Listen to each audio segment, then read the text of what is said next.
प्यारे दोस्तों नमस्कार। आज हम बात करने जा रहे हैं अपने घर के अंदर जो देव स्थान होता है, उस देव स्थान में अपन अनेकों प्रकार की त्रुटियां छोड़ देते हैं।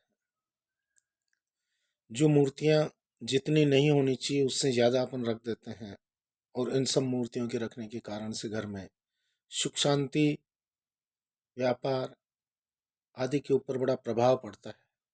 अर्थात दोस्तों, वो कौन कौन सी ऐसी त्रुटियां हैं जो अपन अपने मंदिर के अंदर कर लेते हैं। घर के मंदिर में इन त्रुटियों का अपन समावेश कर लेते हैं, जिससे घर की सुख शांति आदि में प्रभाव पड़ता है। देवताओं की पूजा तथा स्थान, पंचदेव आदि की जो पूजाएं होती हैं, सूर्य, गणेश, दुर्गा, विष्णु, शिव जी, इन पंचदेव आदि की पूजा सभी कार्यों के अंदर मनुष्य को करनी आवश्यक होती है। अर्थात गृहस्थी एक मूर्ति की पूजा नहीं करें, अर्थात गृहस्थी को अनेक देवी मूर्तियों की पूजा करनी चाहिए। इससे कामना पूरी होती है। जब वो अनेक मूर्तियों की पूजा करता है तो कामनाएं पूरी होती है उसकी। घर में दो शिवलिंग कभी नहीं होने चाहिए। शिवलिंग एक होता है, दो नहीं होते हैं घर में। अर्थात दो शिवलिंग रखने से घर में सुख शांति पर बड़ा प्रभाव पड़ता है, अर्थात वहां पर विघ्न पैदा होते हैं। तीन गणेश कभी नहीं होते हैं। दो शंख कभी नहीं होते। इन शंखों के बगैर भगवान विष्णु की पूजा नहीं होती है, अर्थात दो शंख कभी नहीं रखने चाहिए। और सूर्य, दो सूर्य कभी नहीं होते हैं। दुर्गा की जो मूर्ति है वो तीन कभी एक जगह पर स्थापित नहीं होती है। गोमती चक्र, कहते हैं व्यापार वृद्धि के लिए गोमती चक्र बड़ा अच्छा काम करता है, परंतु गोमती चक्र में भी दो गोमती चक्र नहीं रखे जाते हैं। दो सालग्राम की पूजा नहीं होती है, अर्थात सालग्राम भी एक ही रखा जाता है। और इस प्रकार से पूजा करने से गृहस्थी मनुष्य का कल्याण नहीं हो पाता है।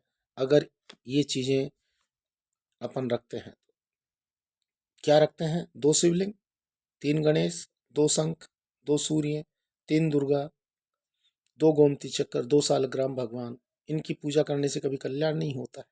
अर्थात ये इस तरह से नहीं होने चाहिए। सालग्राम की प्राण प्रतिष्ठा कभी नहीं होती है, वो स्वतः ही प्रतिष्ठित होते हैं।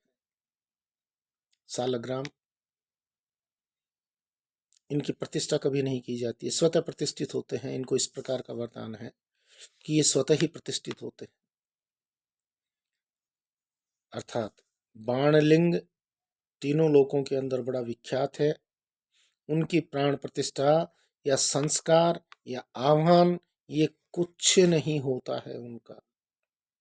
पत्थर, लकड़ी, सोना या अन्य धातुओं की जो मूर्तियां होती हैं, इन मूर्तियों की प्रतिष्ठा घर या मंदिर में करनी चाहिए। प्रतिष्ठा किनकी होती है?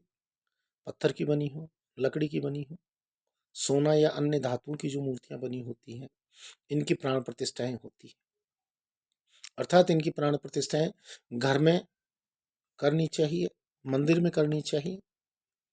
कुमकुम, केसर, कपूर के साथ में घिसा हुआ चंदन, पुष्प आदि हाथ में चंदन, यह है सो ताम्र पात्र में रखने चाहिए। इनको तांबे का पात्र हो उसके अंदर रखना चाहिए। तांबे का पात्र बड़ा पवित्र होता है।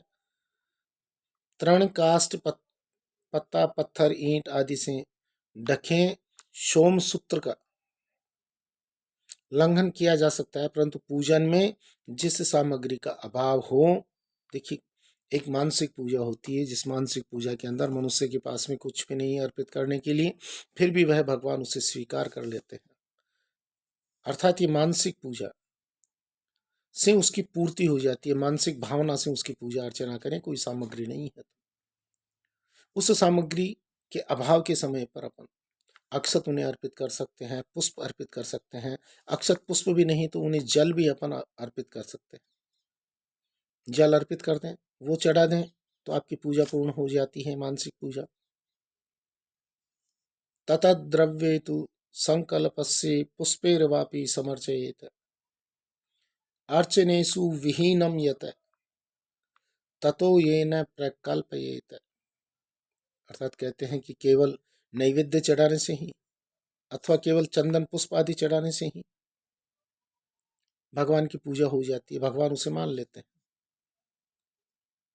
केवल नैवेद्य समर्पेण पूजा सिद्धि रीति, गंध पुष्प समर्पेण मात्रेण पूजा सिद्धि रीत्यपि पूर्वे।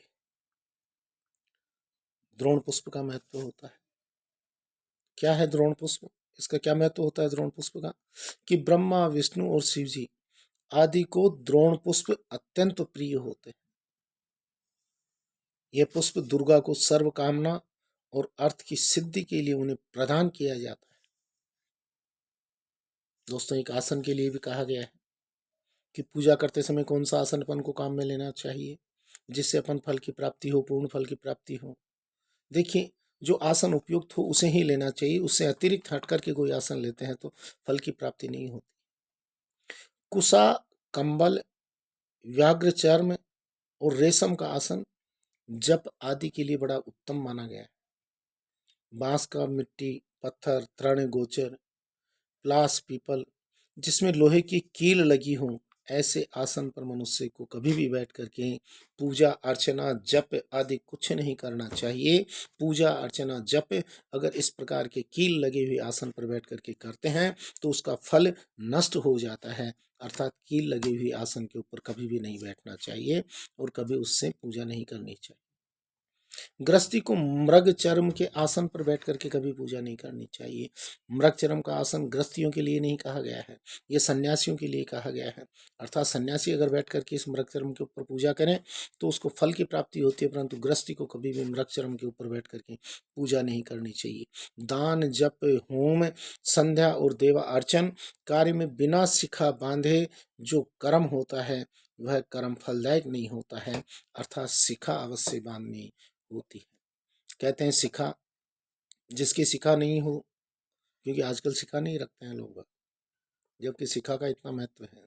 जिनकी शिखा नहीं होती है तो उन लोगों को क्या करना चाहिए कि जिनकी शिखा नहीं है वो शिखा का ध्यान कर लें और शिखा का ध्यान करके और उसके बाद में पूजा अर्चना चालू कर दें। इस प्रकार से अगर अपन पूजा अर्चना करते हैं और जो पूजा में लेने योग्य हैं उन वस्तुओं का अगर अपन उपयोग करते हैं तो पूजा का पूर्ण फल प्राप्त होता है।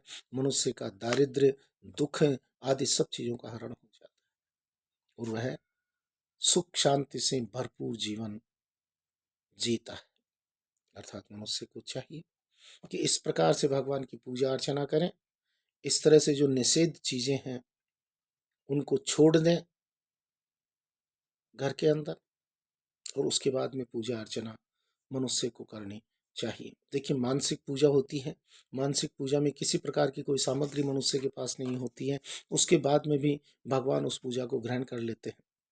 मानसिक पूजा में बस आपकी भावनाएं स्थिर होनी चाहिए, भगवान के चरणार बिंदु के अंदर आपका ध्यान होना चाहिए। जय श्री राधे, जय श्री राधे। दोस्तों, ये वीडियो कैसा लगा? अच्छा लगा हो तो इसको जरूर सब्सक्राइब करें। जय श्री राधे।